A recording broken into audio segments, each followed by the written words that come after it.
ꯏꯇꯥꯎ ꯉꯁꯤꯗꯤ ꯀꯔꯤꯅꯣ ꯆꯥꯕꯒꯁꯦ ꯏꯇꯨꯝ ꯇꯨꯝꯗꯦꯗ ꯈꯥꯏꯕ ꯌꯥꯕ ꯃꯤ ꯑꯃꯠꯇ ꯂꯥꯛꯇꯦꯅꯦ ꯁꯤꯗꯤ ꯐꯅꯌꯥꯝ ꯀꯨꯏꯔꯦ ꯋꯥꯅꯤ ꯏꯕꯥꯅꯤ ꯉꯁꯥꯏꯗꯩ ꯐꯝꯃꯩꯁꯦ ꯏꯇꯥꯎ ꯂꯥꯛꯑꯦ ꯇꯨ ꯑꯥꯗ ꯅꯨꯄꯤ ꯑꯃꯈꯛ ꯂꯥꯛꯑꯦ ꯇꯨ ꯏꯇꯥꯎ ꯑꯁꯤꯃꯗꯤ ꯑꯩꯅ ꯍꯥꯟꯅ ꯍꯦꯛꯇ ꯈꯥꯏꯔꯒꯦ ꯃꯊꯪ ꯂꯥꯛꯄꯗꯅ ꯏꯇꯥꯎ ꯑꯃꯨꯛ ꯈꯥꯏꯌꯣꯕ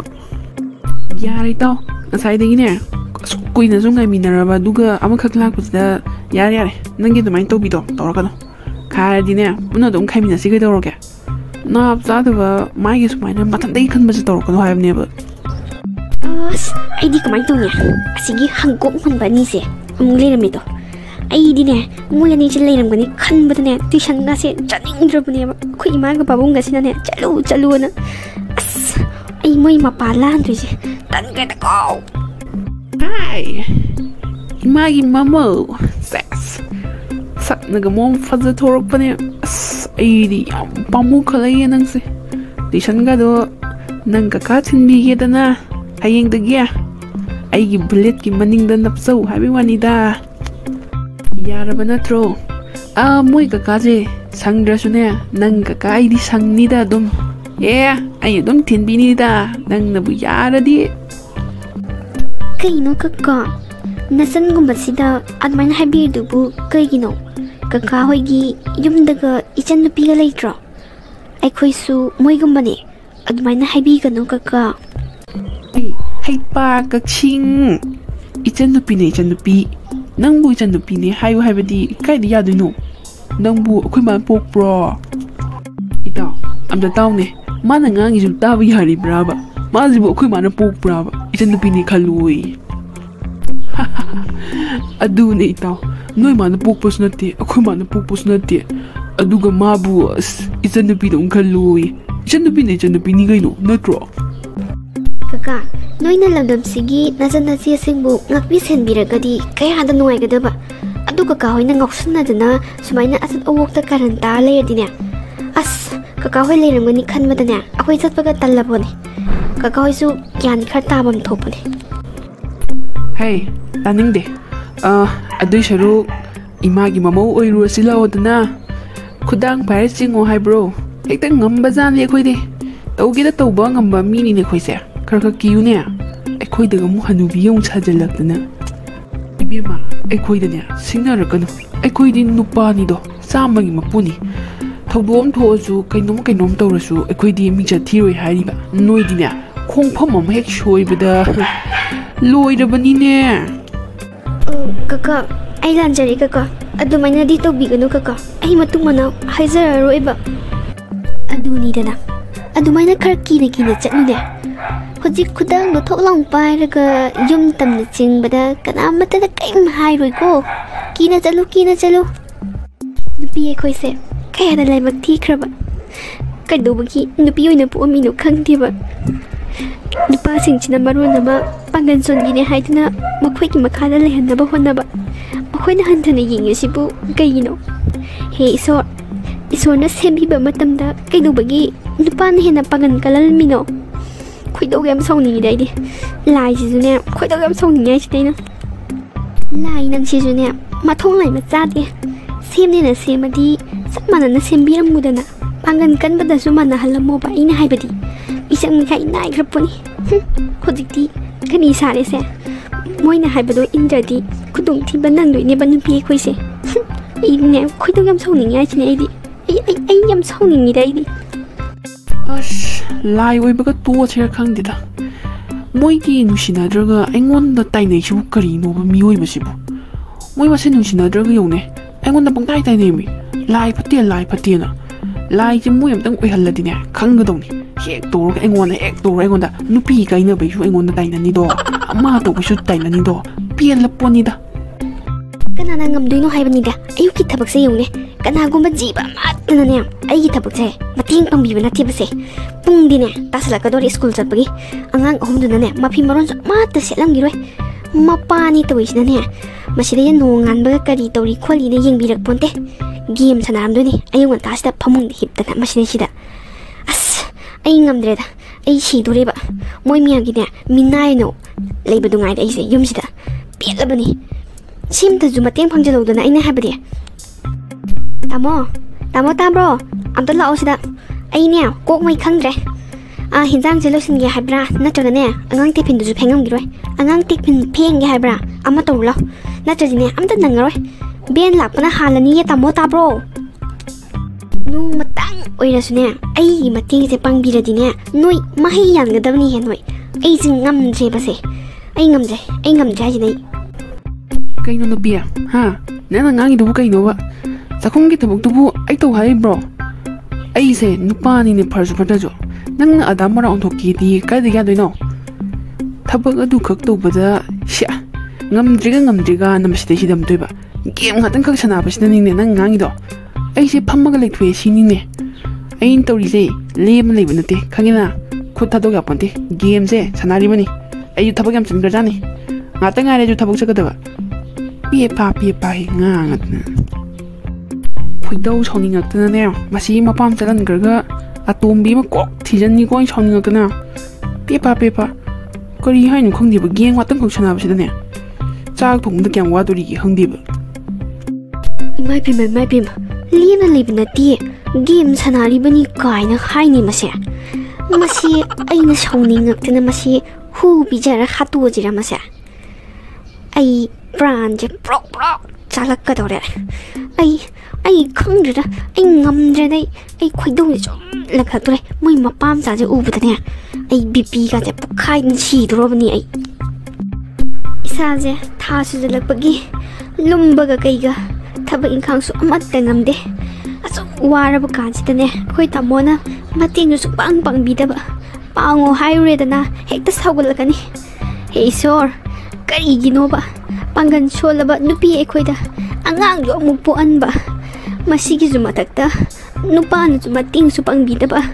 hey sor nang je phatte da ko thong na nupi awa ba khagan da ba pangan kan ba su nupa na hilan ba aduga asuk saw ba polom awa ba polom su nupi da puhan ba sor nang yam phatte ai yam na wai asuk yam ba phiron je su ba loi baga amuk phaudo udori bani matak ta ka khatlaga si loiraga ne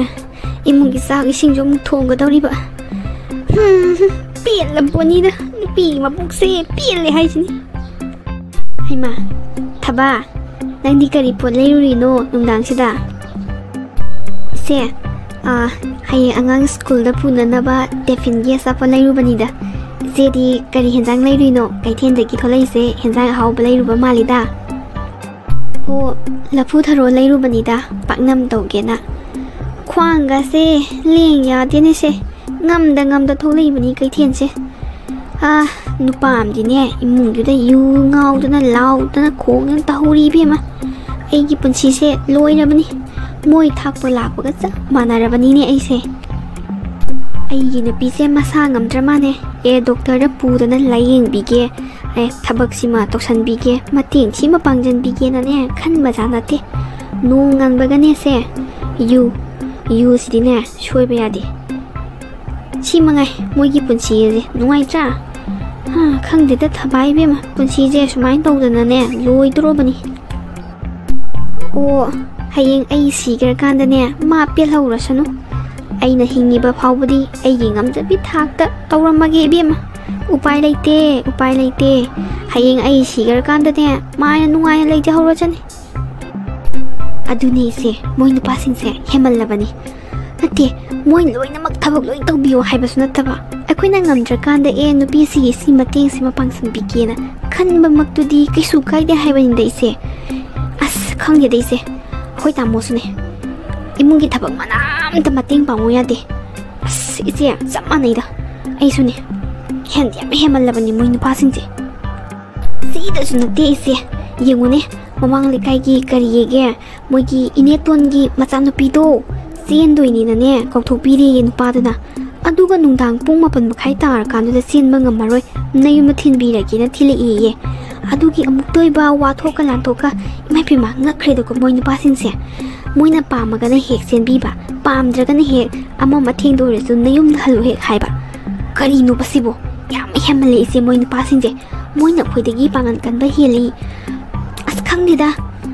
nupi di pangan son bi usit ta bam su yauri Sumi sumi bema nang haido yamna sumi hojiki matamgi nupa singse as khangdreda mokhoina khallibu mokhoina ngamme mugi makhada leibu sini ne nupi akhoida phawriba awaba numaitaba singse moida mudang khangandrabadi ne khangaroi bema moidi nupani ne khangaroi akhoida puriba polum awaba memse mokhoida mudang thangatpada ne mokhoi khanggadabani ise kanade sumai leidana ne sukan kana roi nupa singse ya suta taroi aduna ne nupi khara punjallaga ne meeting tokse aduga a chinung da leiba ipu naton khudo maduda haijaraga ne amu dangdi nupa singse khangan biu awaba se haidana khurumuse yarak pasu yai adugi ipu naton khudo tawgi dangambani akoi punamaki yai phanaba sinbiu haibada kedoba yaroi toino kanadi se akoi nupi khara punjallaga ne meeting heka tokse ise nupi ki awaba khangdaba nupa singse aputangdi paratan bije se natragani ne akoi ngasi khunai se sum mangthabani helani ibe mathaba nang haido yamna sumi phai nang haido yamna phaba wafamni madugi ipu naton khudo isorga sap manabani ne asiba mibu hinghan bazu ngambani ne madugi ipu naton khudidi ne as haina ribani phai nupi khara punjalaga meeting tokse aduga akoi nupi pulap chatlaga ne ipu da haijarusi aduga ne nupa singse lakna sibima aduna farani fare se adui tardi sesu kana kana no khara pausen bigro hayeng mak ekta satlu se ai shune sai shin lo shlamaga kana kana no pau seluki fare se hayeng unarasi ko fare hayeng thenarasi ko ai shune kana kana no mi khara khomuki ge fare hayeng anta unarasi ko dudi hayum sidaba hayeng di nupi jabun khara ai gisida wakat palakadorine ai nadi nupa singsida hena mapangan kalalibase pangan solaba nupi singduda mateng panguso aduga hena nusimari cheseno haidana nupa singsida mapangan hena kalanbanine aduga hojingna asoiba oiraba nupi gi mateng pangbagi mahutta nuai thoba phai laksano wan thijana ngangnage nupa singse parat tambidaba yaroi dori chingnung sida aishu sahi lising ani hena hingduna leraklabane sahi lising ahum subagadi aigisu aroiba matam haibato laklagani ai aroiba matam laktringai sida nupa singse amuktadi gyan tahalamlage phai hayengdi nupi singdo laksano chap chana ngangnarake ise akoina laiba lambi sibu chumi bro phanadi sangi sunyau he yaude haba mayam sisu waraba khangde nung mathak sida ne loi tong tong na le to as nung sa sisu haigal ini am kana humang naga saubani se sak yam lam khaliada as wain he thaba ado lambi sibudi chumida khara sana lakpagi wabagi wanida adubu thaba ekoi kuina lei thaba yadi ne mafam sida yaragadi moy atei dasu haikro khara thuna chana batokse mafam do yongna ba hona gadabni ipu dubu tholakadra khangne ne ekoi na haijabada madugi ipu do ekoi gi ipa ipu sing na hainabada yamna koire hai mana hingai se sahi lising kaya ma chingnung duda ma leirabane na hai adumakpu chatlagadi yengase ise aina tabadadi chingnungdugi manungda surung ama lei haye surungdugi manungduda ne haye ipuduna leido aduga mi maku akang bak mayam amasu nap tona lei haye phalangda as ise aidi yam kizai bo samtuse as nang adumaina haijalaga ko nang adumaina hairakpaduda ayoina ki ge taweba ado pharese ipudo yamna phattaba laidi nate yamna phaba laine haidana aina dai ado akoida kisu phattaba toroida pharese ngangnari ngai dane matam ayogre law channa torosh law hayum sidaba onthokna yamgrene aigi surungi thongjin sida lepliba nupi mayam asibu oh nupa gi minungsi phangdraba ꯅꯨꯄꯤꯅ ꯑꯌꯥꯝꯕꯅꯤꯅꯦ ꯐꯩ ꯑꯗꯨꯃꯛꯄꯨ ꯃꯈꯣꯏ ꯂꯣꯏꯅꯃꯛ ꯆꯪꯉꯛꯄꯗꯤ ꯑꯩꯒꯤ ꯁꯣꯔꯨꯡꯁꯦ ꯄꯣꯛꯈꯥꯏꯔꯅꯤ ꯑꯗꯨꯅ ꯃꯤ ꯑꯃꯅꯤꯗꯪ ꯄꯣꯛꯁꯜꯂꯒꯦ ꯏꯆꯥꯁꯥ ꯅꯣꯏ ꯂꯥꯛꯏꯕꯔꯥ ꯑꯗꯨꯃꯛꯄꯨꯅꯦ ꯏꯄꯥ ꯋꯥ ꯍꯥꯏꯒꯦ ꯇꯥꯎ ꯅꯈꯣꯏ ꯂꯣꯏꯅ ꯆꯪꯉꯛꯀꯅꯨ ꯀꯣꯔꯣꯅꯥꯒꯤ ꯃꯇꯝꯅꯤꯅꯅꯦꯀꯣ ꯃꯤ ꯑꯃ ꯑꯅꯤꯈꯛ ꯆꯪꯉꯛꯎ ꯅꯈꯣꯏ ꯃꯈꯩ ꯃꯄꯥꯟꯗ ꯂꯣꯏꯅ ꯂꯩꯌꯨ ꯃꯔꯨꯑꯣꯏꯕ ꯋꯥ ꯍꯥꯏꯒꯗꯕꯗꯣ ꯑꯗꯨ ꯈꯛꯇꯪ ꯆꯪꯉꯛꯎꯀꯣ ꯃꯌꯥꯝ ꯏꯄꯨꯅꯅꯦ ꯃꯤ ꯃꯌꯥꯝ ꯆꯪꯉꯛꯀꯅꯣꯌꯦ ꯃꯔꯨꯑꯣꯏꯕ ꯍꯥꯏꯒꯗꯕ ꯋꯥ ꯍꯥꯏꯒꯗꯕ ꯃꯤ ꯑꯃꯅꯤꯗꯪ ꯆꯪꯉꯛꯑꯣꯌꯦ ꯑꯗꯨꯅ ꯏꯅꯥꯎ ꯊꯕꯥꯒ ꯑꯩꯒ ꯑꯣꯏꯅ ꯆꯪꯉꯒꯦ ꯃꯌꯥꯝ ꯃꯄꯥꯟꯗ ꯑꯣꯏꯅ ꯉꯥꯏꯕꯤꯔꯝꯃꯨꯀꯣ ꯋꯥꯔꯤ ꯐꯖꯅ ꯁꯥꯟꯅꯔꯒꯅꯦ ꯊꯣꯛꯂꯛꯑꯒꯦ ꯊꯕꯥ ꯆꯪꯉꯁꯤ ꯂꯥꯛꯑꯣ ꯑꯩꯈꯣꯏ ꯅꯨꯄꯤ ꯃꯌꯥꯝꯒꯤ ꯄꯦꯟꯗꯕ ꯈꯣꯜꯂꯥꯎꯗꯣ ꯏꯄꯨꯁꯤꯗ ꯇꯝꯃꯒꯅꯦ ꯅꯨꯄꯥꯁꯤꯡꯁꯦ ꯋꯥꯔꯛꯍꯟꯁꯤ ꯂꯥꯛꯑꯣ ꯀꯥꯟꯅꯗꯦ ꯃꯇꯝ ꯃꯥꯡꯍꯟꯗꯅꯅꯦ ꯀꯥꯟꯅꯄꯣꯟꯇꯦ ꯂꯥꯛꯑꯣ ꯍꯣꯏꯁꯦ ꯑꯃꯠꯇ ꯆꯤꯊꯗꯅ ꯇꯝꯁꯤ ꯑꯩ ꯈꯪꯉꯤ ꯅꯈꯣꯏꯅ ꯂꯥꯛꯏꯕꯒꯤ ꯃꯔꯝ ꯅꯈꯣꯏ ꯅꯨꯄꯤꯁꯤꯡꯕꯨ ꯅꯨꯄꯥ ꯑꯣꯏꯕ ꯀꯌꯥꯅ ꯇꯥꯊꯤ ꯇꯑꯣꯏꯅ ꯑꯣꯠꯄꯤ ꯅꯩꯕꯤꯔꯦ ꯊꯑꯣꯏꯕꯤꯗ꯭ꯔꯦ ꯑꯁꯤ ꯅꯠꯇ꯭ꯔꯣ ꯍꯣꯏ ꯄꯥꯕꯨꯡ ꯁꯣꯔꯤ ꯏꯄꯨ ꯍꯥꯏꯒꯦ ꯇꯧꯕ ꯍꯣꯏ ꯏꯄꯨ ꯃꯥꯅꯤ ꯏꯄꯨ ꯑꯩꯈꯣꯏꯅ ꯂꯥꯛꯄꯒꯤ ꯃꯔꯝ ꯑꯩꯈꯣꯏꯅꯁꯨ ꯍꯥꯏꯗ꯭ꯔꯤꯉꯩꯅ ꯏꯄꯨꯁꯤꯅ ꯍꯥꯟꯅ ꯈꯪꯉꯝꯃꯤꯁꯦ ꯏꯄꯨꯁꯦ ꯄꯨꯔꯥ ꯂꯥꯏꯗ ꯂꯥꯏꯅꯤꯀꯣ ꯑꯩ ꯈꯪꯉꯤ ꯑꯩ ꯂꯣꯏꯅ ꯎꯕ ꯐꯪꯉꯤꯅꯦ ꯅꯨꯄꯤ ꯑꯣꯏꯕꯤ ꯀꯌꯥꯒꯤ ꯃꯤꯀꯞ ꯃꯤꯔꯥꯈꯣꯜꯗꯅ ꯑꯩ ꯑꯍꯤꯡ ꯇꯨꯝꯊꯕ ꯌꯥꯗꯦ ꯏꯄꯨ ꯅꯨꯄꯤ ꯑꯣꯏꯕꯤ ꯑꯩꯈꯣꯏꯁꯦ ꯌꯥꯝꯅ ꯋꯥꯔꯦ ꯅꯨꯄꯥ ꯑꯣꯏꯕꯁꯤꯡ ꯑꯁꯦ ꯑꯃꯨꯛꯇꯗꯤ ꯋꯥꯔꯛꯄꯤꯌꯨꯅꯦ ꯏꯄꯨ ꯅꯨꯄꯥꯁꯤꯡꯁꯦ ꯌꯥꯝꯅ ꯍꯦꯃꯜꯂꯤ ꯃꯈꯣꯏꯅ ꯃꯄꯥꯡꯒꯜ ꯀꯟꯕ ꯍꯦꯜꯂꯤ ꯍꯥꯏꯕꯒꯤ ꯃꯇꯤꯛ ꯅꯨꯄꯤ ꯑꯣꯏꯕꯤ ꯀꯌꯥꯕꯨ ꯐꯨꯖꯩꯗꯨꯅ ꯑꯣꯠꯄ ꯅꯩꯕ ꯃꯁꯤꯗꯁꯨ ꯅꯠꯇꯅ ꯄꯥꯡꯒꯜ ꯁꯣꯜꯂꯕꯤ ꯅꯨꯄꯤꯗꯨꯕꯨꯅꯦ ꯇꯨꯍꯠꯄꯤꯗꯨꯅꯅꯦ ꯅꯝꯗꯅ ꯅꯝꯗꯥ ꯅꯝꯊꯤꯛꯅꯗꯅ ꯏꯖꯠ ꯀꯌꯥ ꯃꯥꯡꯍꯟꯕꯤꯔꯤꯕꯁꯦ ꯏꯄꯨꯁꯨ ꯎꯔꯝꯒꯅꯤ ꯌꯥꯔꯒꯗꯤ ꯏꯄꯨꯅꯅꯦ ꯅꯨꯄꯥꯁꯤꯡꯁꯦ ꯑꯝꯇ ꯋꯥꯔꯛꯄꯤꯌꯨ ꯏꯄꯨ ꯃꯁꯤꯗꯁꯨ ꯅꯠꯇꯦ ꯅꯨꯄꯥꯁꯤꯡꯁꯤꯅ ꯅꯨꯄꯤꯒꯤ ꯑꯋꯥꯕꯁꯦ ꯃꯆꯦꯠ ꯑꯃꯠꯇ ꯍꯦꯛ ꯈꯪꯗꯦ ꯑꯗꯨꯅꯅꯦ ꯏꯄꯨ ꯅꯨꯄꯤꯁꯤꯅ ꯀꯌꯥꯃꯨꯛ ꯌꯥꯝꯅ ꯋꯥꯏ ꯀꯌꯥꯃꯨꯛ ꯌꯥꯝꯅ ꯑꯋꯥ ꯄꯣꯠꯂꯨꯝ ꯄꯨꯕꯒꯦ ꯍꯥꯏꯕꯗꯣ ꯅꯨꯄꯥꯁꯤꯡꯁꯤꯗ ꯑꯃꯨꯛꯇꯗꯤ ꯈꯪꯍꯟꯕꯤꯌꯨ ꯏꯄꯨ ꯑꯩ ꯂꯣꯏꯅ ꯈꯪꯉꯤ ꯑꯩ ꯂꯣꯏꯅ ꯎꯏ ꯐꯔꯦ ꯅꯈꯣꯏꯅ ꯍꯥꯏꯕꯗꯣ ꯑꯩ ꯇꯧꯔꯒꯦ ꯐꯩ ꯉꯁꯤ ꯍꯥꯏꯕ ꯅꯨꯃꯤꯠꯁꯤꯗꯒꯤ ꯅꯨꯄꯤ ꯅꯈꯣꯏꯅ ꯇꯧꯕ ꯊꯕꯛ ꯃꯈꯩ ꯑꯋꯥ ꯄꯣꯠꯂꯨꯝ ꯃꯌꯥꯝ ꯑꯗꯣ नुपा मखोइदा लोइनमक तौबा ओइरसनु हयुम सु हयेंग हाइबा नुमितसिदगी नुपी नखोइगी अवा पोलुम कयादो नुपा मखोइना महूत सिल्लदबनी येंगु हयेंग हाइबा नुमितसिदा करी अवोनबा अहोंगबा लाकपगे हाइबदो नखोइ लोइनमक उबा फंगगनी फरे फरे हयेंग हाइबा नुमितसिदगी नुपी नखोइगी अवाबदो नुपा मखोइना मसक खंगबा हौरगदबनीको फरे फरे इचासा नखोइसु हल्लोको होय इपू नचासिंग अमुक हंजखरगेको याम नुंगाइजरे इपू नुंगाइजरेदा खंगनीदना हयेंगदगी नुपा सिंगसे नैखाइगेउ जागादुबु लोइग्रजालाने थबादुबु हाय कइनुने एगे खोंजेनजिबु नुपी खोंजेन दोइन थोलैसिबु कमाइ थिनु सिदे ए कइनुने फागी नतेने सिदे हेमा ए samgasina kan sangami basina samgasina kayo nupi dong loi sangler mi jibo kayo to jibo kari matong to ri sibo he so kari matong no engona to biri basibo thabaduna kamai to ri basan thaba tabro thaba phana dum nungai ni nupa khonjel sida hey nang to ge habra to ro habra ka hai na ga dhap ka tauradi as malani he lam henba nupa singse warak pa yarani siwardi aikoi tamodagi hekto warak pa horage kan ponte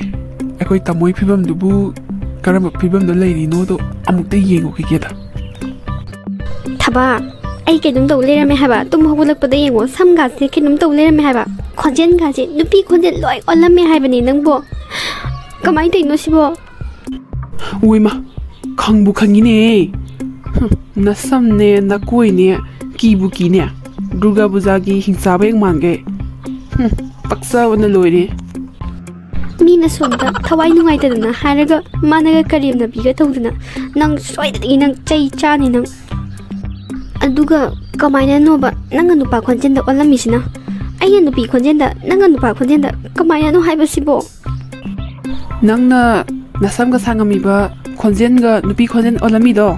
ꯂꯥꯏꯅ ꯋꯥꯔꯛꯏꯅꯦ ꯈꯪꯉꯕ ꯅꯨꯄꯤꯒꯤ ꯑꯋꯥꯕ ꯈꯪꯗꯕꯒꯤ ꯂꯥꯏꯅ ꯋꯥꯔꯛꯏꯕ ꯈꯪꯉꯕ ꯅꯪꯅ ꯇꯧꯕꯅ ꯅꯪꯅ ꯐꯪꯕꯅꯤ ꯀꯩꯅꯣ ꯅꯪꯅ ꯑꯩꯉꯣꯟꯗ ꯅꯪ ꯒꯥꯏꯗꯤ ꯀꯩꯅꯣ ꯍꯥ ꯑꯩꯁꯤꯕꯨ ꯅꯪ ꯀꯩꯅꯦ ꯈꯪꯒꯦꯕ ꯐꯔꯁꯨ ꯐꯠꯇ꯭ꯔꯕꯁꯨ ꯅꯪꯒꯤ ꯅꯄꯨꯔꯣꯏꯕꯅꯦ ꯈꯪꯉꯦꯗꯅ ꯅꯪ ꯀꯥꯏꯅ ꯍꯥꯏꯗꯣ ꯀꯩꯒꯤꯅꯣ ꯀꯩꯅꯣ ꯑꯩꯁꯨ ꯅꯍꯥꯟ ꯃꯈꯩꯗꯤ ꯍꯥꯏꯗꯦꯅ ꯑꯩꯁꯨ ꯅꯍꯥꯟ ꯃꯈꯩꯗꯤ ꯇꯥꯃꯣ ꯍꯥꯏꯕ ꯋꯥꯍꯩꯁꯤꯗꯒꯤ ꯍꯦꯟꯗꯦ ꯀꯩꯅꯣ ꯇꯥꯃꯣꯅ ꯑꯩꯉꯣꯟꯗ ꯇꯥꯔꯤꯕ꯭ꯔꯥ ꯑꯗꯨ ꯇꯧꯔꯤꯕ꯭ꯔꯥꯅ ꯕꯦꯕꯥꯔ ꯑꯝꯗ ꯀꯧꯕꯤꯈ꯭ꯔꯕꯣ ꯅꯪꯅ ꯑꯗꯨꯝ ꯍꯥꯏꯈꯤꯗꯥꯏꯅꯦ ꯑꯩꯁꯨ ꯅꯣꯡ ꯐꯥꯗꯣꯛ ꯍꯥꯏꯕꯗꯤ ꯀꯩꯁꯨ ꯀꯥꯏꯗꯦ ꯀꯩꯅꯣ ꯍꯦ ꯅꯨꯄꯤ ꯅꯪ ꯑꯩꯉꯣꯟꯗ ꯌꯥꯝꯅ ꯈꯟꯅꯕ ꯍꯧꯅꯨꯀꯣ ꯅꯪ ꯉꯁꯤ ꯑꯩꯅꯅꯦ ꯍꯥꯠꯇꯣꯛꯆꯅꯤ ꯅꯪ ꯏꯁ ꯑꯩꯕꯨ ꯍꯥꯠꯀꯗꯧꯔꯤꯕ ꯂꯥꯛꯑꯣ ꯍꯥꯜꯂꯨ ꯂꯥꯛꯑꯣꯅꯦ ꯉꯝꯅꯤꯗꯤ ꯍꯥꯜꯂꯨ ꯂꯥꯛꯑꯣꯅꯦ ꯍꯧꯖꯤꯛꯇꯤꯅꯦ ꯄꯥꯡꯒꯟ ꯀꯟꯕ ꯑꯩꯅ ꯍꯦꯜꯂꯕꯅꯦ ꯁꯤꯃꯗꯤ ꯅꯪ ꯈꯪꯉꯨ ꯅꯪ ꯀꯔꯤꯝ ꯀꯥꯟꯅꯔꯣꯏ ꯅꯪꯅ ꯑꯩ ꯍꯥꯠꯅꯤ ꯀꯥꯏꯅ ꯈꯜꯂꯤꯗꯣ ꯅꯪ ꯉꯛꯁꯝꯗꯣ ꯉꯛꯊꯤ ꯆꯠꯄꯗꯅꯦ ꯋꯥꯟꯊꯅꯤ ꯅꯪ ꯀꯥꯟꯅꯗꯕꯗꯅꯦꯀꯣ ꯌꯥꯝ ꯉꯥꯡꯅꯔꯔꯣꯏꯁꯦ ꯌꯥꯍꯧꯗꯣ ꯊꯦꯡꯅ ꯍꯧꯒꯠꯂꯛꯑꯒ ꯆꯥ ꯂꯣꯏꯔꯝꯃꯅꯤꯅ ꯍꯧꯒꯠꯂꯛꯏꯅꯦꯕ ꯅꯠꯇ꯭ꯔꯥ ꯉꯁꯤꯗꯤ ꯑꯩ ꯆꯥꯒ ꯂꯣꯟꯗꯦ ꯉꯁꯤꯗꯒꯤꯗꯤ ꯅꯪꯅ ꯂꯣꯟꯒꯗꯕꯅꯤ ꯆꯠꯂꯣ ꯆꯥ ꯂꯣꯜꯂꯨꯔꯣ ꯉꯁꯤꯗꯤ ꯑꯩꯁꯨ ꯈꯔ ꯊꯛꯀꯦ ꯍꯦ ꯏꯁꯣꯔ ꯀꯔꯤ ꯃꯇꯧꯅꯣ ꯑꯩꯉꯣꯟꯗ ꯇꯧꯕꯤꯔꯤꯕꯁꯤꯕꯣ ꯀꯔꯤ ꯃꯇꯧꯅꯣ ꯍꯥꯏꯕ ꯑꯩ ꯁꯤꯖꯅꯤꯡꯉꯦꯗ ꯑꯩꯗ ꯀꯔꯤꯅꯣ ꯇꯧꯕꯤꯔꯝꯃꯤꯕꯁꯤꯕꯣ ꯅꯣꯡꯉꯥꯜꯂꯛꯄꯁꯤꯗ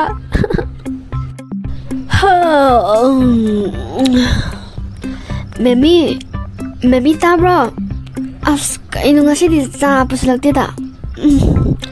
ꯀꯩꯗꯧꯔꯖꯥꯠꯅꯣ ꯃꯁꯤ ꯅꯨꯄꯤꯁꯤꯕꯣ ꯁꯣꯔꯣ ꯍꯦꯛ ꯆꯤꯡꯗꯅ ꯂꯩꯔꯝꯗꯣꯏꯅꯤ ꯄꯦꯜꯂꯕꯅꯤꯗ ꯄꯨꯡꯁꯦ ꯀꯌꯥ ꯇꯥꯔꯒꯦꯁꯦ ꯈꯪꯗꯦꯕ ꯃꯥ ꯍꯦ ꯀꯩꯅꯣ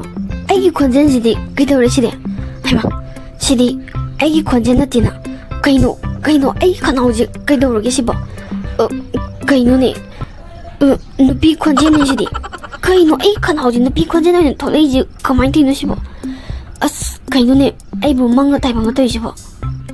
ꯀꯔꯤꯅꯣ ꯇꯧꯔꯤꯁꯤꯕꯣ ꯁꯝꯒꯥꯁꯤꯅ ꯖꯨꯝ ꯂꯥꯎꯒꯩ ꯁꯥꯡ ꯂꯩꯔꯝꯃꯤꯁꯤꯅ ꯀꯃꯥꯏꯅ ꯇꯧꯔꯤꯅꯣ ꯁꯤꯕꯣ ꯀꯔꯤꯅꯣꯅꯦ ꯑꯩꯉꯣꯟꯗ ꯇꯧꯕꯤꯔꯤꯁꯤꯕꯣ ꯃꯦꯃꯤ ꯇꯥꯕ꯭ꯔꯣ ꯑꯝꯇ ꯂꯥꯎ ꯍꯥꯏꯕꯁꯤꯗ ꯑꯁ ꯑꯩ ꯀꯩꯅꯣꯝ ꯇꯧꯔꯦꯃꯤ ꯑꯝꯇ ꯂꯥꯎ ꯍꯥꯏꯕ ꯃꯦꯃꯤ ꯑꯩ ꯀꯩꯗꯧꯔꯕꯅꯣ ꯈꯪꯗꯦꯕ ꯑꯩ ꯈꯣꯟꯖꯦꯜꯁꯦ ꯅꯨꯄꯤ ꯈꯣꯟꯖꯦꯜ ꯑꯣꯏ ꯂꯩꯔꯝꯃꯦ ꯍꯥꯏꯕ ꯅꯣꯡꯉꯥꯜꯂꯛꯄꯁꯤꯗ ꯑꯗꯒꯤ ꯁꯝꯒꯥꯁꯤꯅ ꯌꯦꯡꯉꯣ ꯀꯔꯝ ꯀꯥꯟꯗ ꯁꯥꯡꯉꯝꯃꯤꯅꯣ ꯈꯪꯗꯦ ꯖꯨꯝ ꯂꯥꯎ ꯂꯩꯔꯝꯃꯦ ꯃꯦꯃꯤ ꯑꯩꯁꯦ ꯀꯩꯅꯣꯝ ꯇꯧꯔ ꯃꯥꯅꯦ ꯑꯁ ꯑꯩ ꯒ꯭ꯌꯥꯟ ꯇꯥꯗ꯭ꯔꯦ ꯃꯦꯃꯤ ꯀꯩꯅꯣꯕ ꯑꯩꯅ ꯇꯧꯔꯤꯁꯤꯕꯣ ꯇꯥꯃꯣ ꯑꯇꯩ ꯀꯔꯤꯝ ꯅꯠꯇꯦꯗ ꯇꯥꯃꯣ ꯍꯣꯏꯒꯨꯝꯕ ꯅꯨꯄꯤꯒꯤ ꯑꯋꯥꯕ ꯃꯁꯛ ꯈꯪꯗꯕ ꯅꯨꯄꯥꯈꯩꯁꯦ ꯏꯄꯨ ꯅꯥꯇꯣꯟ ꯈꯨꯗꯣ ꯑꯗꯨꯅ ꯋꯥꯔꯛꯏꯅꯦꯅ ꯍꯥꯏꯌꯦ ꯑꯗꯨꯒꯤꯅꯤ ꯇꯥꯃꯣ ꯀꯩꯝ ꯋꯥꯔꯨꯅꯨꯗ ꯃꯦꯃꯤ ꯅꯪꯅ ꯅꯨꯄꯥ ꯈꯣꯟꯖꯦꯜ ꯑꯩꯅ ꯅꯨꯄꯤ ꯈꯣꯟꯖꯦꯜ ꯀꯔꯤꯅꯣ ꯇꯧꯔꯤꯁꯤꯕꯣ ꯑꯗꯨꯒ ꯀꯩꯅꯣ ꯅꯪꯒꯤ ꯄꯨꯛ ꯀꯪꯕꯗꯨꯅ ꯀꯔꯥꯏ ꯆꯠꯈ꯭ꯔꯒꯦ ꯁꯤꯠ ꯅꯥꯜꯂꯝꯃꯤꯗꯨꯅ ꯀꯔꯤꯅꯣ ꯇꯧꯔꯤꯁꯤꯕꯣ ꯑꯩꯉꯣꯟꯗ ꯀꯪꯉꯝꯕ ꯄꯨꯛꯇꯣ ꯇꯥꯃꯣꯗ ꯑꯣꯏꯅ ꯀꯪꯍꯜꯂꯕꯅꯦ ꯇꯥꯃꯣ ꯌꯦꯡꯉꯣ ꯑꯩꯅ ꯄꯨꯛ ꯀꯪꯅ ꯀꯌꯥꯝ ꯋꯥꯅ ꯊꯕꯛ ꯏꯪꯈꯥꯡ ꯅꯣꯝꯈꯤꯕ ꯀꯞꯅ ꯊꯕꯛ ꯀꯌా ꯑꯃ ꯇꯧꯈꯤꯕ ꯍꯥꯏꯕꯗꯣ ꯇꯥꯃꯣ ꯌꯦꯡꯉꯣ ꯉꯁꯤꯗꯤ ꯀꯌꯥꯃꯨꯛ ꯌꯥꯝꯅ ꯋꯥꯕꯒꯦ ꯍꯥꯏꯕꯗꯣ ꯉꯁꯤꯗꯤ ꯇꯥꯃꯣꯁꯨ ꯈꯪꯕ ꯇꯥꯔꯦꯗꯅ ꯉꯁꯤꯗꯒꯤꯗꯤ ꯌꯨꯝꯒꯤ ꯊꯕꯛ ꯏꯪꯈꯥꯡ ꯄꯨꯝꯅꯃꯛ ꯇꯥꯃꯣꯅ ꯇꯧꯒꯗꯕꯅꯤ ꯅꯍꯥꯟ ꯃꯈꯩ ꯇꯥꯃꯣꯅ ꯇꯧꯔꯤꯕ ꯊꯕꯛꯈꯩꯗꯣ ꯑꯩꯅ ꯂꯣꯏꯅꯃꯛ ꯇꯧꯖꯒꯦ ꯐꯔꯦ ꯉꯁꯤꯗꯒꯤꯗꯤ ꯇꯥꯃꯣ ꯌꯦꯡꯉꯣꯀꯣ ꯑꯩꯅ ꯇꯧꯕꯁꯤꯡꯗꯣ ꯅꯨꯡꯉꯥꯏꯇꯦ ꯍꯥꯏꯕꯗꯣ ꯈꯪꯒꯅꯤ ꯍꯥ ꯑꯩꯅ ꯑꯣꯏꯅ ꯃꯤꯔꯣꯜꯂꯕ ꯀꯔꯤꯅꯣ ꯇꯧꯔꯤꯁꯤꯕꯣ ꯀꯔꯤ ꯅꯠꯇꯦ ꯃꯣꯏ ꯏꯕꯨ ꯅꯥꯇꯣꯟ ꯈꯨꯗꯨꯕꯨ ꯃꯀꯣꯛ ꯆꯥꯛꯂ ꯍꯥꯏꯕꯅꯤꯗ ꯀꯔꯤꯅꯣ ꯅꯨꯄꯥꯅꯕꯨ ꯃꯕꯨꯛ ꯀꯪꯕꯧꯅꯕ ꯑꯁ ꯑꯩꯗꯤ ꯀꯃꯥꯏꯅ ꯇꯧꯅꯤ ꯏꯃꯥꯟꯅꯕ ꯃꯌꯥꯝꯒꯤ ꯃꯃꯥꯡꯗ ꯑꯩꯕꯨ ꯀꯃꯥꯏꯅ ꯃꯄꯥꯟ ꯊꯣꯛꯇꯣꯏꯅꯣꯕ ꯑꯁ ꯀꯔꯤꯅꯣ ꯇꯧꯔꯤꯁꯤꯕꯣ ꯑꯁ ꯑꯩꯅ ꯈꯜꯂꯤꯅꯦ ꯉꯁꯥꯏꯗꯩ ꯏꯁꯥꯁꯦ ꯂꯨꯝꯃꯦ ꯀꯩꯅꯣꯝ ꯏꯇꯧ ꯇꯧꯋꯦꯗꯤ ꯑꯩꯗꯤ ꯄꯨꯛ ꯀꯪꯉꯤ ꯕꯖꯥꯔ ꯑꯣꯏꯔꯦ ꯏꯇꯥꯎ ꯀꯔꯤꯅꯣ ꯇꯧꯔꯤꯁꯤꯕꯣ ꯃꯣꯏꯒꯤ ꯏꯄꯨ ꯅꯥꯇꯣꯟ ꯈꯨꯗꯨꯕꯨ ꯃꯀꯣꯛ ꯆꯥꯛ ꯆꯥꯜꯂ ꯍꯥꯏꯕꯅꯤꯗ ꯀꯔꯤꯅꯣꯕ ꯇꯧꯕꯤꯔꯤꯁꯤꯕꯨ ꯑꯩꯈꯣꯏꯗ ꯑꯁ ꯑꯩ ꯌꯥꯝ ꯄꯦꯟꯗꯦꯗ ꯏꯇꯥꯎ ꯑꯗꯨꯒꯅꯦ ꯏꯌꯥꯝꯕ ꯁꯨꯔꯦꯁꯇꯨꯁꯨ ꯃꯥꯒꯤ ꯅꯨꯄꯤ ꯃꯤꯔꯣꯟꯕꯗꯣ ꯑꯗꯨꯁꯨ ꯃꯉꯣꯟꯗ ꯑꯣꯏꯅ ꯃꯤꯔꯣꯜꯂꯦꯌꯦ ꯊꯥ 9 ꯁꯨꯔꯦ ꯍꯥꯏꯕꯅꯤ ꯀꯔꯤꯅꯣꯕ ꯇꯧꯔꯤꯁꯤꯕꯨ ꯑꯁ ꯀꯔꯤꯅꯣ ꯑꯩ ꯒ꯭ꯌꯥꯟ ꯇꯥꯗ꯭ꯔꯦꯗ ꯏꯇꯥꯎ ꯑꯩ ꯀꯞꯅꯤꯡꯉꯦꯗ ꯑꯩ ꯁꯤꯕꯨ ꯁꯤꯅꯤꯡꯉꯦꯗ ꯏꯇꯥꯎ ꯈꯪꯗ꯭ꯔꯦꯗ ꯏꯇꯥꯎ ꯅꯨꯄꯤ ꯃꯌꯥꯝ ꯑꯃ ꯆꯠꯂꯒ ꯏꯄꯨ ꯅꯥꯇꯣꯟ ꯈꯨꯗꯅꯦ ꯋꯥꯀꯠꯂꯨ ꯃꯥꯅꯦ ꯅꯨꯄꯥ ꯑꯩꯈꯣꯏꯅ ꯑꯣꯠꯄꯤꯔꯦ ꯅꯩꯕꯤꯔꯦ ꯍꯥꯏꯗꯅ ꯑꯗꯨꯗꯒꯤ ꯊꯣꯛꯂꯛꯏꯕ ꯊꯧꯗꯣꯛꯅꯤꯅꯦꯁꯦ ꯑꯩꯈꯣꯏ ꯅꯨꯄꯥꯁꯤꯁꯨ ꯈꯔ ꯍꯦꯟꯃꯟꯈ꯭ꯔꯦ ꯏꯇꯥꯎ ꯅꯨꯄꯤꯗ ꯑꯣꯠꯄ ꯅꯩꯕ ꯑꯗꯨꯅꯅꯤ ꯑꯗꯨꯗ ꯑꯩꯅ ꯌꯥꯝ ꯅꯣꯛꯅꯤꯡꯉꯤꯕ ꯑꯃꯅ ꯏꯇꯥꯎ ꯅꯨꯄꯥꯅ ꯅꯨꯄꯤꯁꯦ ꯂꯧꯕꯗꯤ ꯏꯃꯧ ꯅꯨꯄꯤ ꯏꯃꯧ ꯀꯥꯏꯅ ꯍꯥꯏꯅꯩꯗꯅꯀꯣ ꯃꯅꯦꯝ ꯃꯀꯨꯁꯤꯡꯅ ꯑꯗꯣ ꯅꯨꯄꯤꯁꯤꯡꯗꯨꯅ ꯅꯨꯄꯥꯁꯤꯡꯗꯣ ꯂꯨꯍꯣꯡ ꯇꯥꯔꯒꯗꯤ ꯃꯣꯏ ꯃꯌꯨꯝꯗ ꯀꯩ ꯍꯥꯏꯔꯅꯤ ꯑꯗꯨꯗꯤ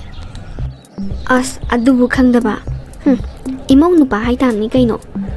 ꯅꯨꯄꯤꯗꯨꯅ ꯂꯧꯔꯕꯅꯤꯅ ꯏꯃꯧ ꯅꯨꯄꯥ ꯍꯥꯏꯕ ꯑꯃ ꯊꯣꯛꯇ꯭ꯔꯣ ꯏꯃꯧ ꯅꯨꯄꯥ ꯍꯥꯏꯒꯗꯕ ꯈꯪꯉꯦꯗꯅ ꯑꯗꯒꯤꯗꯤꯅꯦ ꯏꯇꯥꯎ ꯌꯥꯝꯅ ꯂꯨꯔꯤꯕ ꯑꯃꯅꯅꯦ ꯅꯍꯥꯟ ꯅꯨꯄꯥ ꯑꯃ ꯃꯊꯦꯡꯗ ꯊꯣꯛꯂꯛꯄꯖꯥꯠꯅꯤ ꯃꯗꯨꯗ ꯈꯨꯗꯣꯡꯆꯥꯕ ꯂꯧꯔꯒ ꯅꯨꯄꯤ ꯀꯥꯡꯂꯨꯞ ꯑꯃꯅꯅꯦ ꯏꯖꯠ ꯃꯥꯡꯍꯟꯕꯤꯔꯕꯖꯥꯠꯅꯤ ꯑꯗꯨ ꯅꯨꯄꯥꯗꯨ ꯃꯤꯔꯣꯜꯂꯦꯅ ꯍꯥꯏꯌꯦ ꯑꯁ ꯌꯥꯝ ꯅꯨꯡꯉꯥꯏꯇꯦ ꯇꯥꯕꯗ ꯅꯨꯄꯥꯗꯣ ꯁꯤꯅꯤꯡꯉꯝꯃꯅꯤ ꯍꯥꯏꯕ ꯏꯇꯥꯎ ꯃꯥꯕꯨ ꯍꯤꯡꯅꯤꯡꯕ ꯄꯣꯛꯑꯝꯈꯤꯗ꯭ꯔꯣ ꯌꯥꯝ ꯅꯨꯡꯉꯥꯏꯇꯦ ꯍꯥꯏꯕ ꯅꯨꯄꯤꯁꯤꯡꯁꯤꯁꯨꯅꯦ ꯐꯠꯃꯟꯗꯦꯍꯦ ꯌꯦꯡꯉꯨꯅꯦ ꯅꯨꯄꯥꯗꯨꯒꯤ ꯏꯖꯠꯇꯨꯕꯨ ꯀꯩꯅꯣꯕꯗꯨꯕꯨ ꯑꯗꯨꯅꯅꯦ ꯏꯇꯥꯎ ꯅꯨꯄꯥ ꯑꯩꯈꯣꯏꯁꯦ ꯈꯣꯡꯐꯝ ꯑꯃ ꯍꯦꯛ ꯁꯣꯏꯕꯗꯅꯦ ꯏꯖꯠ ꯂꯩꯈꯥ ꯇꯥꯒꯗꯧꯔꯤꯕꯅꯤ ꯑꯗꯨꯅ ꯑꯃꯝ ꯑꯊꯦꯡꯗ ꯊꯣꯛꯄꯒ ꯌꯥꯗ꯭ꯔꯦꯀꯣ ꯏꯇꯥꯎ ꯅꯨꯃꯤꯠ ꯇꯥꯗ꯭ꯔꯤꯉꯩꯗꯅꯦ ꯌꯨꯝꯗ ꯍꯟꯖꯟꯅꯁꯤ ꯑꯁꯦꯡꯕ ꯏꯇꯥꯎ ꯑꯩ ꯀꯤꯕ ꯑꯃ ꯌꯥꯎꯈꯠꯂꯦ ꯏꯇꯥꯎ ꯉꯜꯂꯤꯉꯩꯁꯤꯗꯅꯦ ꯀꯥꯏꯅꯔꯁꯦ ꯏꯇꯥꯎꯁꯨ ꯌꯨꯝꯗ ꯍꯜꯂꯣ ꯑꯩꯁꯨ ꯌꯨꯝꯗ ꯍꯟꯈ꯭ꯔꯒꯦꯀꯣ ꯏꯇꯥꯎ ꯑꯁ ꯑꯩꯅꯦ ꯌꯥꯝ ꯇꯜꯂꯦꯗ ꯍꯧꯖꯤꯛꯀꯥꯟꯁꯦ ꯍꯣꯏ ꯏꯇꯥꯎ ꯃꯇꯝ ꯐꯠꯇꯦ ꯀꯥꯏꯅꯔꯁꯤꯀꯣ ꯑꯃꯨꯛ ꯎꯅꯁꯦ ꯕꯕꯥꯏ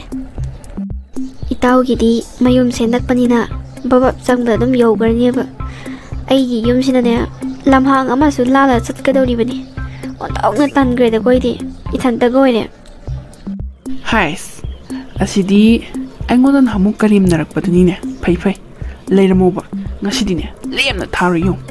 ꯑꯩꯈꯣꯏꯗ ꯇꯧꯈꯤꯕꯗꯣ ꯅꯨꯡꯉꯥꯏꯕ꯭ꯔꯥ ꯌꯦꯡꯉꯨ ꯅꯣꯏꯁꯨ ꯈꯪꯅꯤꯗꯅ ꯍꯩꯃꯥ ꯅꯪꯗꯤ ꯂꯥꯕ꯭ꯔꯥ ꯑꯃꯣꯝꯂ ꯈꯪꯗ꯭ꯔꯦꯅꯦ ꯅꯁꯝꯁꯨ ꯁꯥꯡꯉꯤ ꯁꯪꯇ꯭ꯔꯤꯛ ꯁꯪꯉꯗꯅ ꯀꯅꯥ ꯉꯥꯏꯔꯝꯃꯤꯅꯣ ꯑꯩ ꯉꯥꯏꯔꯝꯃꯤꯔꯣ ꯑꯁ ꯑꯁꯤ ꯑꯃꯨꯛ ꯂꯥꯛꯑꯦꯅꯦ ꯄꯦꯜꯂꯕꯅꯤꯍꯦ ꯏꯃꯥꯟꯅꯕ ꯑꯃꯒ ꯋꯥꯔꯤ ꯁꯥꯟꯅꯔꯝꯕꯅꯦ ꯀꯩ ꯍꯥꯏꯒꯦ ꯍꯥꯏꯕꯅꯣ ꯅꯪꯕꯣ ꯏꯃꯥꯒꯤ ꯃꯃꯧ ꯅꯨꯄꯥ ꯑꯩ ꯉꯥꯏꯔꯝꯃꯤꯔꯣ ꯅꯪ ꯉꯁꯤꯗꯤꯅꯦ ꯑꯩꯅ ꯆꯦꯜꯂꯗꯕꯅꯤ ꯑꯩꯈꯣꯏ ꯃꯥꯗꯅꯦ ꯐꯣꯟ ꯇꯧꯊꯣꯛꯈ꯭ꯔꯒꯦ ꯉꯥ ꯊꯣꯡꯉꯝꯃꯣꯅ ꯅꯪ ꯅꯁꯥꯅ ꯌꯥꯔꯕ ꯅꯠꯇ꯭ꯔꯣ ꯉꯁꯤꯗꯤ ꯑꯩꯒꯤ ꯈꯨꯠꯇꯒꯤ ꯅꯪ ꯅꯥꯟꯊꯣꯛꯄꯗꯤ ꯉꯝꯃꯔꯣꯏꯗꯅ ꯑꯗꯨꯃꯥꯏꯅ ꯍꯥꯏꯒꯅꯣ ꯅꯣꯏꯕꯨ ꯅꯌꯨꯝꯗꯒ ꯅꯕꯨꯡ ꯅꯧꯄꯥꯒ ꯂꯩꯇ꯭ꯔꯣ ꯅꯕꯨꯡ ꯅꯧꯄꯥꯅꯦ ꯈꯟꯕ ꯉꯝꯗ꯭ꯔꯤꯗꯣ ꯀꯩꯒꯤꯅꯣ ꯑꯩꯈꯣꯏꯁꯦ ꯐꯔꯁꯨ ꯐꯠꯇ꯭ꯔꯁꯨ ꯅꯈꯣꯏꯒꯤ ꯅꯕꯨꯡꯒꯨꯝꯕꯅꯦ ꯍꯥꯏ ꯌꯥꯝ ꯇꯥꯅꯤꯡꯗꯦ ꯄꯦꯄꯥ ꯉꯥꯡꯅꯣ ꯅꯪꯕꯨ ꯑꯩꯈꯣꯏ ꯃꯥꯅ ꯄꯣꯛꯄ꯭ꯔꯣ ꯍꯥ ꯅꯪꯕꯨ ꯑꯩꯈꯣꯏ ꯃꯥꯅꯒ ꯄꯣꯛꯄ꯭ꯔꯥꯕ ꯑꯩꯒꯤ ꯏꯕꯨꯡ ꯂꯥꯕ ꯅꯪꯕꯨ ꯏꯕꯨꯡꯅꯤ ꯀꯩꯅꯣ ꯅꯪꯗꯤ ꯏꯕꯨꯡꯁꯨ ꯅꯠꯇꯅ ꯅꯪ ꯉꯁꯤꯗꯤꯅꯦ ꯆꯦꯟꯕ ꯁꯨꯡꯌꯥ ꯌꯥꯔꯔꯣꯏ ꯑꯩꯅ ꯐꯥꯔꯒꯅꯦ ꯆꯦꯟꯗꯧꯔꯕꯅꯤ ꯀꯔꯤꯝ ꯈꯜꯂꯨꯔꯅꯨ ꯌꯨꯝꯗꯅꯦ ꯄꯥꯎ ꯍꯥꯏꯗꯣꯛꯈ꯭ꯔꯗꯣꯏ ꯁꯔꯨꯛ ꯏꯔꯦꯟꯖꯅ ꯆꯦꯟꯁꯤ ꯅꯨꯄꯥ ꯑꯩꯈꯣꯏꯗꯤ ꯄꯥꯡꯒꯜ ꯁꯣꯟꯕꯤꯅꯤ ꯍꯥꯏꯗꯨꯅ ꯅꯈꯣꯏꯅ ꯅꯝꯖꯥ ꯅꯝꯊꯤꯅꯒꯦ ꯍꯥꯏꯕꯗꯣ ꯇꯧꯕꯤꯒꯅꯨ ꯌꯥꯝꯅ ꯐꯠꯇꯕꯅꯤ ꯐꯔꯕꯁꯨ ꯐꯠꯇ꯭ꯔꯕꯁꯨ ꯑꯩꯈꯣꯏꯁꯦ ꯂꯩꯀꯥꯏꯁꯤꯒꯤ ꯅꯈꯣꯏꯒꯤ ꯅꯕꯨꯡꯒꯨꯝꯕꯅꯦ ꯅꯣꯏꯒꯤ ꯑꯗꯨꯒꯨꯝꯕ ꯁꯥꯒꯤ ꯋꯥꯈꯜ ꯆꯦꯟꯕꯗꯣ ꯇꯧꯒꯅꯨ ꯍꯥꯏ ꯇꯥꯅꯤꯡꯗꯦ ꯁꯨꯠꯀ ꯀꯞꯄꯛꯀꯅꯣ ꯅꯪ ꯑꯗꯨꯃꯥꯏꯅ ꯁꯨꯠꯀ ꯇꯧꯁꯜꯂꯒ ꯑꯩꯒꯤ ꯊꯃꯣꯏ ꯄꯦꯠꯊꯔꯛꯀꯗꯕ ꯅꯠꯇꯦ ꯈꯪꯕ ꯃꯇꯨꯡ ꯃꯅꯥꯎ ꯂꯝꯕꯤꯁꯤꯗ ꯂꯩꯔꯝꯒꯅꯣ ꯈꯪꯕ ꯈꯨꯗꯣꯡꯊꯤꯕ ꯇꯥꯅꯤꯡꯗ꯭ꯔꯗꯤ ꯃꯦꯃꯤ ꯑꯩ ꯄꯨꯛ ꯑꯀꯪꯕꯁꯤꯒꯅꯦ ꯑꯩ ꯊꯕꯛ ꯑꯃꯠꯇ ꯇꯧꯕ ꯉꯝꯗꯦ ꯍꯥꯏꯕ ꯑꯩ ꯌꯥꯝ ꯋꯥꯔꯦ ꯍꯥꯏꯕ ꯌꯥꯔꯒꯗꯤ ꯏꯄꯨ ꯅꯥꯇꯣꯟ ꯈꯨꯗꯨꯗ ꯑꯝꯇꯗꯤ ꯍꯥꯏꯖꯔꯒ ꯑꯝꯇꯗꯤ ꯀꯣꯛꯍꯟꯁꯤ ꯀꯩꯗꯧꯔꯒꯦ ꯑꯩ ꯈꯥꯡꯕ ꯉꯝꯗ꯭ꯔꯦ ꯍꯥꯏꯕ ꯃꯦꯃꯤ ꯑꯩ ꯉꯁꯤꯗ ꯈꯪꯉꯦ ꯍꯥꯏꯕ ꯅꯨꯄꯤ ꯅꯈꯣꯏꯅꯅꯦ ꯄꯥꯡꯒꯜ ꯁꯣꯟꯖꯔꯕꯁꯨ ꯁꯤꯒꯨꯝꯕ ꯑꯈꯥꯡ ꯀꯟꯕ ꯈꯥꯡꯕ ꯉꯝꯕꯒꯤ ꯄꯥꯡꯒꯜꯁꯦ ꯌꯥꯝꯅ ꯂꯩ ꯍꯥꯏꯕ ꯑꯩ ꯈꯪꯉꯦꯕ ꯅꯨꯄꯥ ꯑꯩꯈꯣꯏꯗꯤꯅꯦ ꯄꯟꯖꯥꯎ ꯁꯨꯔꯕꯁꯨ ꯁꯤꯒꯨꯝꯕ ꯈꯥꯡꯕ ꯉꯝꯕꯒꯤ ꯄꯥꯡꯒꯜꯁꯤꯗꯤ ꯂꯩꯇꯦ ꯍꯥꯏꯕ ꯃꯦꯃꯤ ꯑꯩ ꯌꯥꯝ ꯋꯥꯔꯦ ꯍꯥꯏꯕ ꯑꯩ ꯈꯪꯉꯦꯕ ꯅꯪꯅ ꯀꯌꯥꯃꯨꯛ ꯌꯥꯝꯅ ꯋꯥꯔꯝꯒꯗꯒꯦ ꯍꯥꯏꯕꯗꯣ ꯑꯩ ꯍꯌꯦꯡꯈꯩꯗꯤꯅꯦ ꯐꯃꯨꯡꯗꯩ ꯍꯧꯒꯠꯂꯒ ꯆꯥꯛ ꯂꯣꯏꯗꯦꯅꯅꯦ ꯅꯤꯡꯉꯥꯏ ꯇꯧꯔꯔꯣꯏꯕ ꯑꯩ ꯅꯪꯒꯤ ꯃꯇꯦꯡ ꯄꯥꯡꯉꯒꯦꯕ ꯑꯩ ꯁꯨꯃꯥꯏꯅ ꯄꯨꯛꯀ ꯀꯪꯕꯁꯦ ꯑꯩ ꯌꯥꯝ ꯋꯥꯏꯑꯦꯕ ꯅꯨꯃꯤꯠ 5ꯅꯤ 10ꯅꯤꯈꯛ ꯑꯗꯨꯃꯥꯏꯅ ꯑꯣꯏꯕꯗꯨꯗ ꯈꯥꯡꯕ ꯉꯝꯗ꯭ꯔꯦ ꯋꯥꯔꯦꯅ ꯍꯥꯏꯔꯤꯗꯣ ꯑꯩꯈꯣꯏꯗꯤ ꯅꯨꯃꯤꯠ ꯀꯌꯥꯅꯤꯅꯣ ꯊꯥ ꯀꯌꯥꯅꯣ ꯑꯩꯈꯣꯏꯅ ꯅꯥꯎꯄꯨꯔꯤꯁꯦ ꯅꯨꯄꯤꯒꯤ ꯑꯋꯥꯕ ꯈꯪꯗ꯭ꯔꯗꯤꯅꯦ ꯏꯃꯧ ꯅꯨꯄꯥ ꯑꯗꯨꯝ ꯑꯣꯏꯕ ꯇꯥꯕ ꯃꯦꯃꯤ ꯑꯁꯦꯡꯕꯒꯤ ꯑꯩ ꯅꯪꯒꯤ ꯑꯋꯥꯕ ꯂꯣꯏ ꯈꯪꯉꯦꯕ ꯑꯩ ꯅꯪ ꯃꯇꯦꯡ ꯂꯣꯏ ꯄꯥꯡꯉꯒꯦꯕ ꯅꯨꯄꯤꯒꯤ ꯊꯕꯛ ꯅꯨꯄꯥꯒꯤ ꯊꯕꯛ ꯍꯥꯏꯕ ꯑꯩ ꯈꯥꯏꯔꯔꯣꯏꯕ ꯅꯨꯄꯤꯒꯤ ꯊꯕꯛꯁꯨ ꯅꯨꯄꯥꯒꯤ ꯊꯕꯛꯁꯨ ꯑꯉꯝꯕ ꯃꯇꯦꯡ ꯄꯥꯡꯅꯔꯁꯦꯕ ꯑꯩ ꯌꯥꯝ ꯋꯥꯔꯦꯕ ꯃꯦꯃꯤ ꯌꯥꯔꯣꯕꯁꯦ ꯃꯁꯤꯒꯤꯅꯦ ꯊꯕꯥ ꯍꯥꯏꯕ ꯅꯨꯄꯤꯁꯦ ꯌꯥꯝ ꯐꯠꯇꯦꯍꯦ ꯈꯤꯇ ꯃꯇꯦꯡ ꯄꯥꯡꯉꯨ ꯂꯥꯎ ꯍꯥꯏꯔꯨꯕꯕꯨ ꯐꯨꯒꯦꯕꯨ ꯇꯧꯔꯛꯏꯅꯦ ꯑꯩꯅ ꯃꯔꯣꯟ ꯑꯃ ꯁꯝ ꯑꯁꯥꯡꯕꯁꯤꯒꯅꯦ ꯕꯨꯕꯤꯂꯥ ꯆꯨꯕꯅꯦ ꯑꯉꯥꯡ ꯇꯤꯐꯤꯟꯗꯨꯅꯅꯦ ꯀꯔꯥꯏ ꯆꯠꯈ꯭ꯔꯕꯅꯣ ꯈꯪꯗꯦ ꯊꯤꯕꯒ ꯑꯝꯇ ꯈꯪꯗꯦꯕꯁꯦ ꯉꯥꯛꯇ ꯉꯥꯏꯔꯦ ꯕꯦꯟ ꯂꯥꯛꯀꯗꯕ ꯑꯁ ꯑꯩꯗꯤ ꯄꯦꯜꯂꯕꯅꯤꯗ ꯃꯣꯏ ꯃꯌꯥꯝꯒꯤ ꯁꯦꯕꯥ ꯍꯣꯠꯅꯕꯗꯅꯦ ꯑꯩꯁꯦ ꯆꯥꯔꯝ ꯊꯔꯝꯒ ꯈꯪꯗ꯭ꯔꯕꯅꯤ ꯑꯩꯁꯦ ꯉꯥꯇꯥꯅ ꯁꯤꯒꯗꯧꯔꯤ ꯃꯣꯏ ꯃꯌꯥꯝꯒꯤ ꯁꯦꯕꯥ ꯇꯧꯕꯗ ꯑꯣ ꯇꯥꯃꯣ ꯍꯧꯖꯤꯛꯐꯥꯎꯕ ꯆꯥꯛ ꯂꯣꯏꯗ꯭ꯔꯤꯕꯣ ꯀꯔꯤꯅꯣ ꯉꯣꯔꯣꯡ ꯉꯪꯉꯤꯗꯨꯅ ꯆꯥꯛꯈꯨꯝꯃꯥꯡꯗꯨꯗ ꯅꯍꯥꯟ ꯃꯈꯩ ꯑꯩꯅ ꯑꯗꯨꯝ ꯍꯣꯠꯅꯔꯛꯄ ꯅꯠꯇ꯭ꯔꯣ ꯆꯥꯛꯇꯣ ꯊꯨꯅ ꯂꯣꯏꯁꯤꯜꯂꯣ ꯑꯩ ꯆꯥꯛ ꯂꯥꯝꯃꯦꯕ ꯆꯥꯛ ꯂꯣꯏꯔꯕꯣ ꯀꯥꯏꯅꯒ ꯃꯇꯦꯡ ꯄꯥꯡꯅꯤꯗꯤ ꯈꯪꯗꯦ ꯑꯗꯨꯒ ꯆꯥꯛ ꯂꯣꯏꯔꯕꯣ ꯀꯥꯏꯅ ꯂꯣꯏꯔꯦꯍꯦ ꯈꯣꯏꯗꯧꯒ ꯁꯥꯎꯅꯤꯡꯕꯅꯦ ꯑꯩꯅ ꯋꯥꯔꯤꯕ ꯁꯨꯃꯥꯏꯅ ꯊꯕꯥꯁꯨ ꯁꯣꯏꯗꯅꯒꯤ ꯋꯥꯔꯝꯒꯅꯤ ꯃꯇꯝꯗꯨꯗ ꯑꯩꯅ ꯃꯇꯦꯡ ꯑꯃ ꯐꯥꯎꯕ ꯄꯥꯡꯕꯤꯈꯤꯗꯦ ꯑꯩꯒꯤꯁꯨ ꯏꯆꯥꯒꯤꯁꯨ ꯍꯣꯠꯅꯕꯗ ꯆꯥꯔꯝ ꯊꯔꯝ ꯈꯪꯉꯝꯃꯣꯏ ꯐꯔꯦ ꯑꯩ ꯊꯕꯥꯗ ꯍꯥꯏꯖꯔꯒꯅꯦ ꯑꯩ ꯃꯥꯒꯤ ꯃꯇꯦꯡ ꯄꯥꯡꯉꯒꯦ ꯑꯩ ꯅꯨꯄꯤ ꯑꯣꯟꯕꯁꯦ ꯑꯣꯜꯍꯟꯕꯤꯔꯅꯣꯅ ꯍꯥꯏꯖꯔꯒꯦ ꯑꯗꯨꯅ ꯐꯔꯅꯤ ꯊꯕꯥ ꯑꯩ ꯌꯥꯝꯅ ꯂꯥꯜꯂꯦꯕ ꯑꯩ ꯅꯪꯒꯤ ꯃꯇꯦꯡ ꯂꯣꯏ ꯄꯥꯡꯉꯒꯦꯕ ꯅꯪꯅ ꯀꯌꯥꯃꯨꯛ ꯌꯥꯝꯅ ꯋꯥꯏ ꯍꯥꯏꯕꯗꯣ ꯑꯩ ꯆꯞ ꯆꯥꯅ ꯈꯪꯉꯦꯕ ꯑꯗꯣ ꯏꯄꯨ ꯅꯥꯇꯣꯟ ꯈꯨꯗ ꯅꯣꯏ ꯃꯌꯥꯝ ꯆꯠꯂꯒꯅꯦ ꯍꯥꯏꯔꯨꯔꯣꯕ ꯅꯨꯄꯥꯁꯤꯡꯗꯣ ꯅꯨꯄꯤꯒꯤ ꯃꯇꯦꯡ ꯄꯥꯡꯒꯅꯤ नुपी अवाब खंगे अदुना नुपी उनबसे फलो नने अमुक्ता हायोबा सेंगबोने नंगिदुबु थमोइदगी हैरेरो नत्रगा तोक्सनैरो तोक्सनबगा केम कानारोय नंगना कैगुम्बा तोक्सनबो ओरमसुने अमुकसु इमों नुपा ओनगनी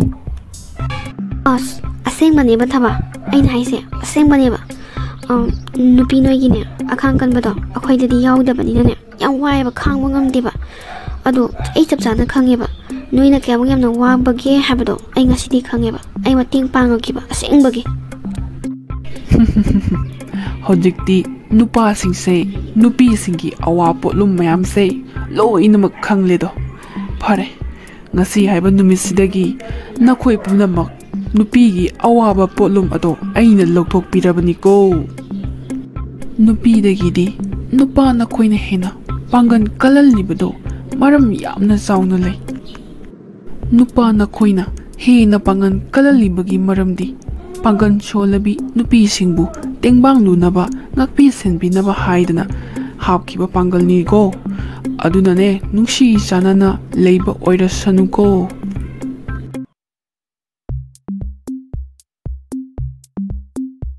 tamo angang gi sak samna tv uba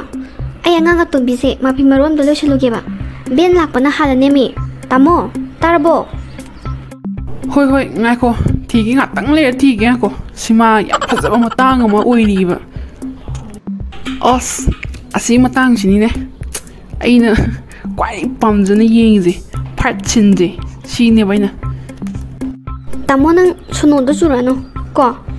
nang sima do loiraga angang school jala lo habra ben la ani habne amta yam thuna oko thienga bani as